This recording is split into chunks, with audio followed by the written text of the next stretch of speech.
কিভাবে আল্লাহর কাছে ক্ষমা চাইবেন। যে অনবরত গুনাহ করে কিংবা নিজেই নিজের ক্ষতি করে অতঃপর আল্লাহর কাছে ক্ষমা প্রার্থনা করে, সে আল্লাহকে পরম ক্ষমাশীল ও অসীম করুণাময় হিসেবে দেখতে পায়। আসসালামু আলাইকুম ওয়া রাহমাতুল্লাহ।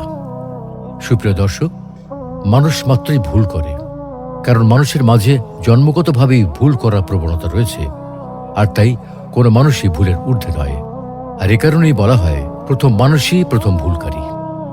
মানুষের এইসব ভুল হতে পারে মনের ইচ্ছায় কিংবা অনিচ্ছায়, তবে ভুল যেভাবেই হোক না কেন, কোনো কাজে ভুল করে সঙ্গে সঙ্গে আল্লাহর কাছে ক্ষমা প্রার্থনা করলে আল্লাহ তাআলা বান্দাকে ক্ষমা করে দেন। আল্লাহর ক্ষমার পরিধি কতটুকু বিস্তৃত! আসলে আল্লাহ রাব্বুল আলামিন হলেন গফুরুর রহিম, পরম ক্ষমাশীল, অতি দয়ালু। তিনি বান্দার ভুল ত্রুটি, পাপ তাপ, যাবতীয় অপরাধ ক্ষমা করে দেন। বান্দার উপর দয়া ও করুণা বর্ষণ করেন। বান্দা যখন আল্লাহর দ্বারস্থ হয়, তার কাছে ক্ষমা চায়, তখন তিনি তার ক্ষমা ও দয়ার হাত প্রসারিত করেন। বান্দা ইস্তেগফার করলে তিনি বান্দার উপর নেমে আসা অনিবার্য আযাব পর্যন্ত বন্ধ করে দেন। তাই তো ইরশাদ হচ্ছে, তারা ক্ষমা প্রার্থনা করলে আল্লাহ তাদের শাস্তি দেবেন না।